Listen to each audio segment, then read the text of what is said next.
जय श्री कृष्ण। राधे राधे। सभी विष्णु भक्तों को पापाकुंसा एकादशी की हार्दिक शुभकामनाएं। आज अपने सुनेंगे इस व्रत में सुनी जाने वाली संपूर्ण कथा। तो श्रद्धा भाव से इस कथा को पूरा सुनना। और कथा शुरू करने से पहले कमेंट बॉक्स में श्री हरि विष्णु के समस्त स्वरूपों की जय हो लिखकर इस वीडियो को ज्यादा से ज्यादा विष्णु भक्तों में शेयर करना। अगर आप मीरा भक्ति चैनल पर पहली बार कथा सुन रहे हैं तो इस चैनल को सब्सक्राइब जरूर करना।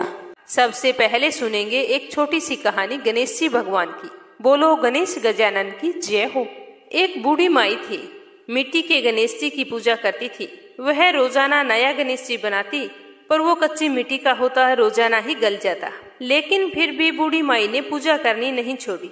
एक दिन सेठ का मकान बन रहा था तो उसने सोचा कि चलो वहां जाकर पत्थर का गणेश जी बनवा कर लाती हूँ।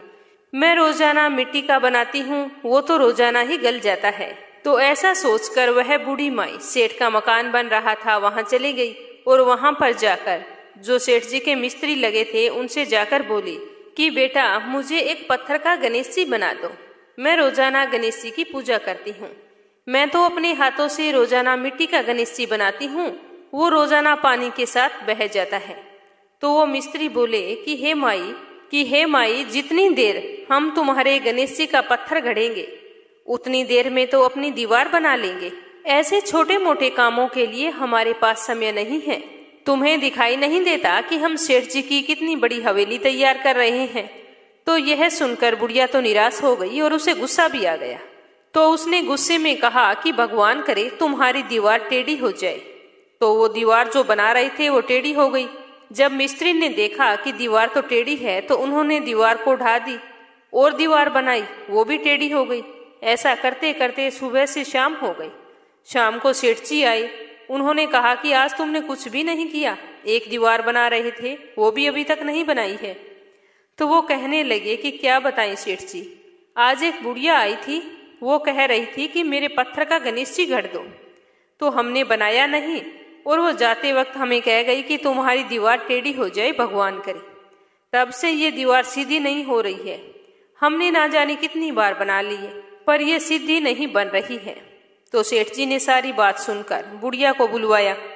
तो सेठ जी ने कहा कि बूढ़ी माई तेरे को मैं सोने का गणेश जी बनवा दूंगा, लेकिन हमारी टेढ़ी दीवार को सीधा कर दो। तो यह सुनकर वह बूढ़ी माई बहुत ही खुश हुई और बोली कि भगवान तुम्हारा भला करे। जैसे ही बुढ़िया ने ये बोला तो वो दीवार तो सीधी हो गई। सारे लोग देखकर बहुत ही आश्चर्यचकित हो गए और सेठ जी को बहुत ही खुशी हुई और उन्होंने बूढ़ी माई को सोने का गणेश जी बनवा कर दिया। हे गणेश जी, जैसे आपने बुढ़िया की सुनी वैसे सबकी सुनना। बोलो गणेश जी महाराज की जय हो। अब सुनेंगे पापाकुंसा एकादशी व्रत कथा। बोलो श्री हरि विष्णु की जय हो। बोलो लक्ष्मी माता की जय हो। और आप सभी कमेंट बॉक्स में जय हो विष्णु भगवान की अवश्य लिखना।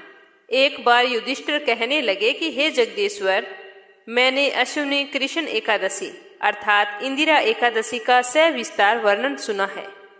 अब आप कृपया करके मुझे अश्विनी यानी कि कवार माह के शुक्ल पक्ष की एकादशी के विषय में बतलाइए। इस एकादशी का नाम क्या है, इसके व्रत करने का विधान क्या है, इसका व्रत करने से किस फल की प्राप्ति होती है। कृपया करके यह सारा विधान मुझे बताइए, मैं सुनने की अभिलाषा रखता हूँ। तो युधिष्ठिर की बात सुनकर श्री कृष्ण भगवान ने कहा कि हे कुंती नंदन, अश्विनी माह के शुक्ल पक्ष की एकादशी का नाम पापाकुंसा एकादशी है। इसका व्रत करने से सभी पाप नष्ट हो जाते हैं तथा व्रत करने वाला अक्षय पुण्य का भागी होता है। अश्विनी शुक्ल एकादशी के दिन इच्छित फल की प्राप्ति के लिए भगवान श्री हरि विष्णु का पूजन करना चाहिए। इस पूजन के द्वारा मनुष्य को स्वर्ग लोक की प्राप्ति होती है। हे युधिष्ठिर, जो मनुष्य कठिन तपस्याओं के द्वारा फल की प्राप्ति करते हैं वह फल इस एकादशी के दिन क्षीर सागर में शेष नाग पर शयन करने वाले भगवान विष्णु को नमस्कार कर देने मात्र से ही मिल जाता है और मनुष्य को यम के दुख नहीं भोगने पड़ते। मनुष्य को पापों से बचने का दृढ़ संकल्प करना चाहिए। भगवान विष्णु का ध्यान स्मरण किसी भी रूप में सुखदायक और पाप नाशक है, किंतु पापाकुंसा एकादशी के दिन प्रभु का स्मरण कीर्तन सभी कलेशों व पापों का शमन करता है। आज मैं तुम्हें इसकी एक कथा सुनाता हूँ, ध्यान पूर्वक सुनना। प्राचीन समय में विंध्य पर्वत पर क्रोधन नाम का एक बहेलिया रहता था। वह बड़ा ही क्रूर था। उसका सारा जीवन हिंसा, लूटपाट, मद्यपान और गलत संगति और पाप कर्मों में बीता। जब उसका अंतिम समय आया तब यमराज के दूत बहेलिये को लेने के लिए आए। यमदूत ने बहेलिये से कहा कि कल तुम्हारे जीवन का अंतिम दिन है, इसीलिए हम तुम्हें कल लेने के लिए आएंगे। यह बात सुनकर बहेलिया तो बहुत ही भयभीत हो गया और महर्षि अंगिरा के आश्रम में जा पहुंचा और महर्षि अंगिरा के चरणों में गिरकर प्रार्थना करने लगा, रोने गिड़गिड़ाने लगा, कहने लगा कि हे ऋषिवर, मैंने जीवन भर पाप कर्म किए हैं, कृपया करके मुझे कोई ऐसा उपाय बताइए जिससे मेरे सारे पाप नष्ट हो जाएं और मुझे मोक्ष की प्राप्ति हो। तो उस तरह उसके निवेदन करने पर महर्षि अंगिरा ने उसे आश्विनी शुक्ल पापाकुंसा एकादशी व्रत की विधि बताते हुए व्रत करने को कहा। तो व्रत का सारा विधान जानकर महर्षि अंगिरा के कहे अनुसार उस बहेलिये ने इस एकादशी के व्रत को किया। तो व्रत के प्रभाव से उसे सारे पापों से छुटकारा मिल गया। एकादशी का व्रत करने से उसे श्री हरि विष्णु का आशीर्वाद मिला। तो वह उसी आशीर्वाद के बल पर विष्णु लोक को गया।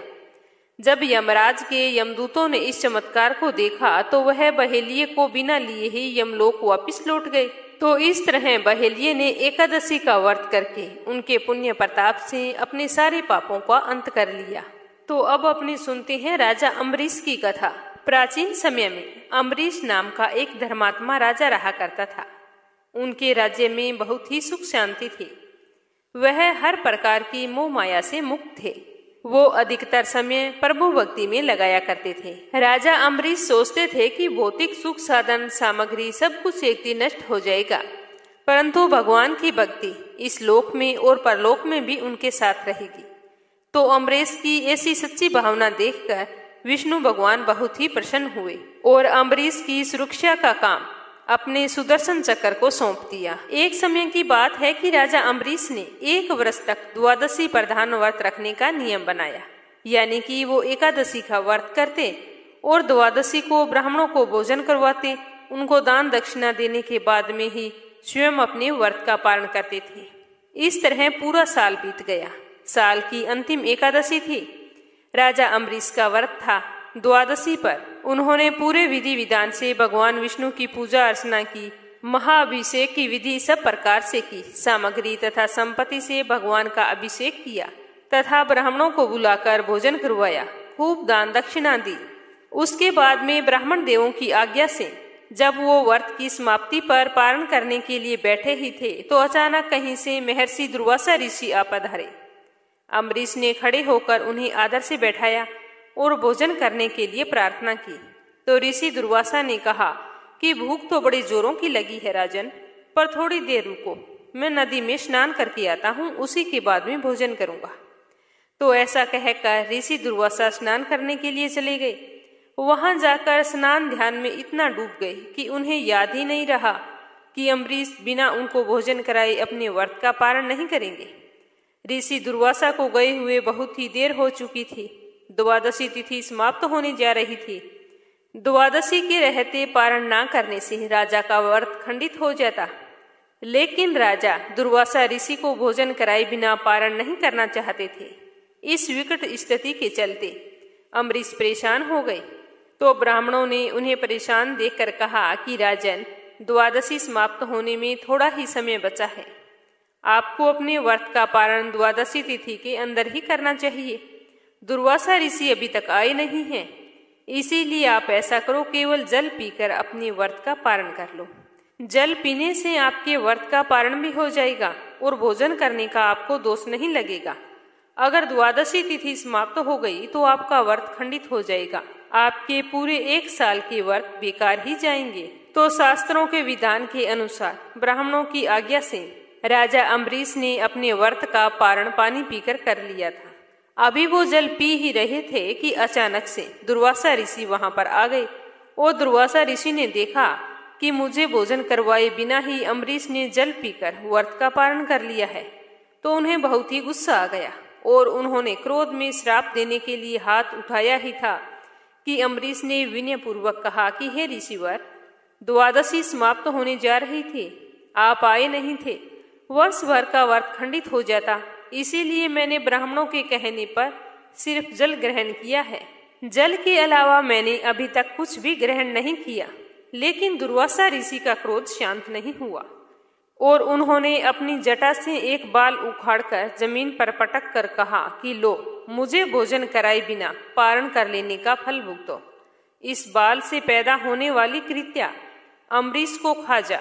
तो दुर्वासा ऋषि के इतना कहते ही बाल के जमीन पर पड़ते ही एक भयंकर आवाज के साथ कृत्या राक्षसी प्रकट होकर अम्बरीश को खाने के लिए दौड़ पड़ी। भक्त पर निरपराध कष्ट आया देखकर उनकी रक्षा के लिए नियुक्त सुदर्शन चक्र सक्रिय हो उठा। चमक कर चक्राकार घूमते हुए कृत्या राक्षसी को मारा और फिर दुर्वासा की ओर बढ़ गया। भगवान के सुदर्शन चक्र को अपनी ओर आते हुए देखकर दुर्वासा ऋषि घबराकर भाग उठे, लेकिन चक्कर तो उनके पीछे लग गया। वो चक्कर से बचने के लिए भागने लगे, जगह जगह छिपने का प्रयास करते रहे, लेकिन जहां भी वो छुपते चक्कर उनके पीछे चला जाता। तो इस तरह दुर्वासा ऋषि भागते हुए ब्रह्मलोक में ब्रह्मा जी के पास जा पहुंचे और उनके पास जाकर रक्षा करने के लिए गुहार लगाई। तो इस पर पितामह बोले कि दुर्वासा, मैं तो सृष्टि को बनाने वाला हूँ, किसी की मृत्यु से मेरा कोई संबंध नहीं है। आप भगवान शिव के पास जाएं, वे महाकाल हैं, शायद आपकी रक्षा करें। तो पितामह की बात सुनकर दुर्वासा शिव जी के पास आए और वहां आकर अपनी सारी विपदा सुनाई।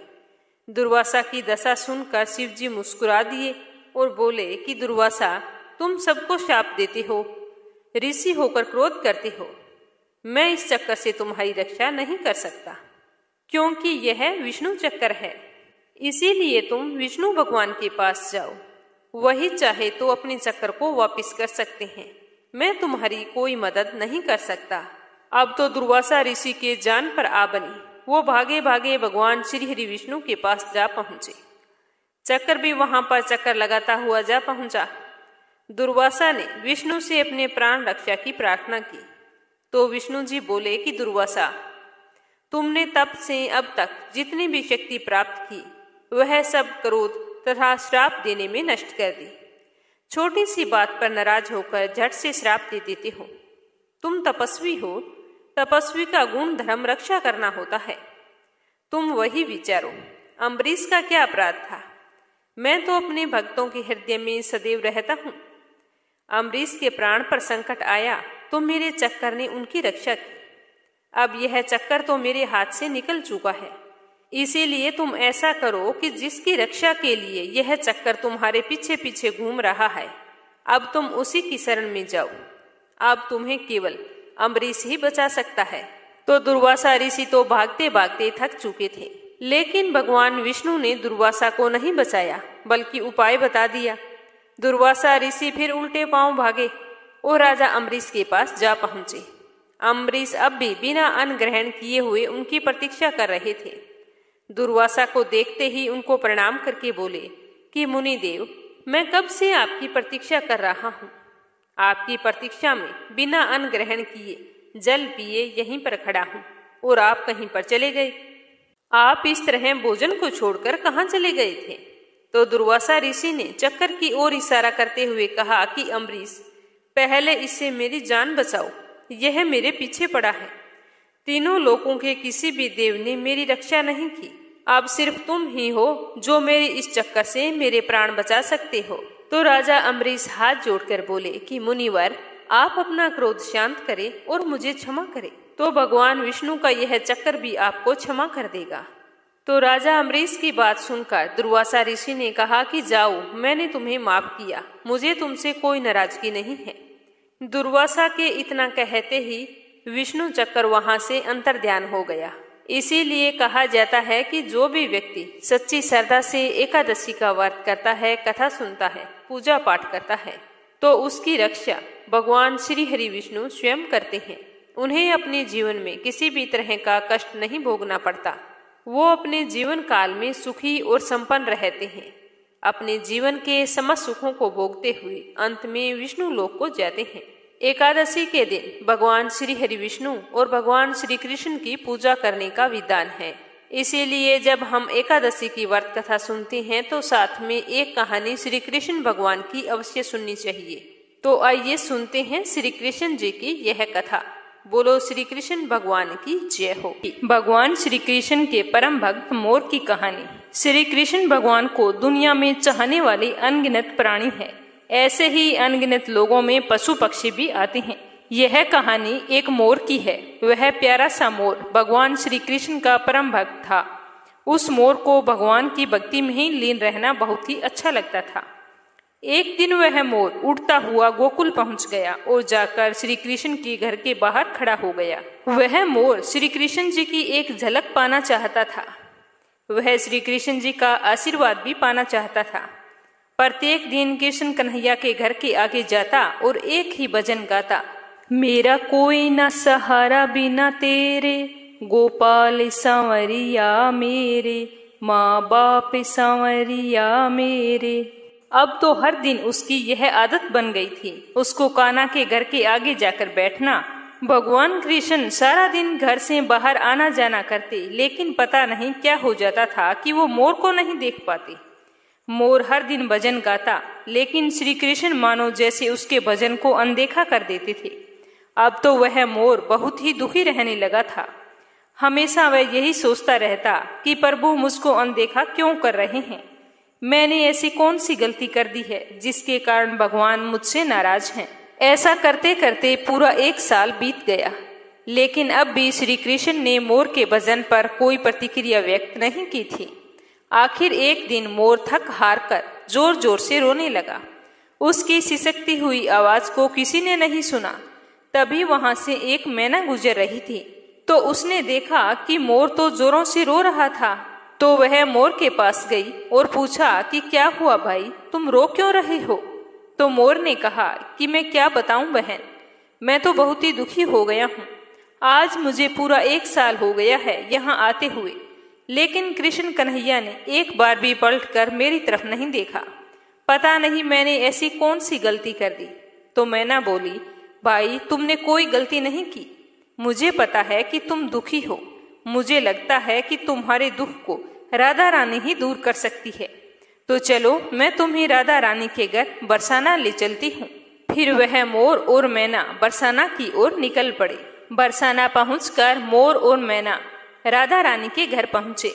मोर ने बरसाना में आकर भी कृष्ण जी के लिए भजन गाया, जबकि मैना ने राधा जी के लिए श्री राधे राधे राधे राधे बरसाने वाली राधे राधे यह भजन गाया। जैसे ही राधा जी ने कृष्ण जी का भजन सुना तो वह भागी हुई बाहर चली आई और राधा जी ने मोर को अपने हाथों में उठा लिया।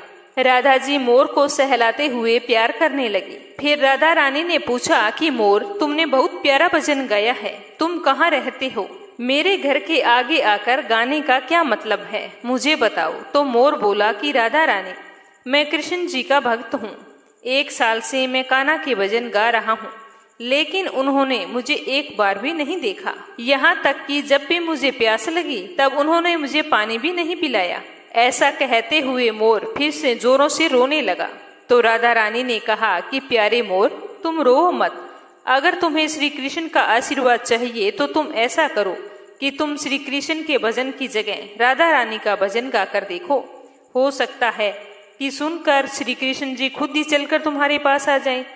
मोर और मैना ने राधा रानी की बात को एकदम सही माना और फिर से दोबारा गोकुल की ओर उड़ चले। तो गोकुल पहुंचते ही मोर ने फिर से श्री कृष्ण जी के घर की ओर रुख किया, लेकिन इस बार कृष्ण जी का भजन गाने की जगह मोर ने राधा रानी का भजन गाया, श्री राधे राधे बरसाने वाली राधे राधे।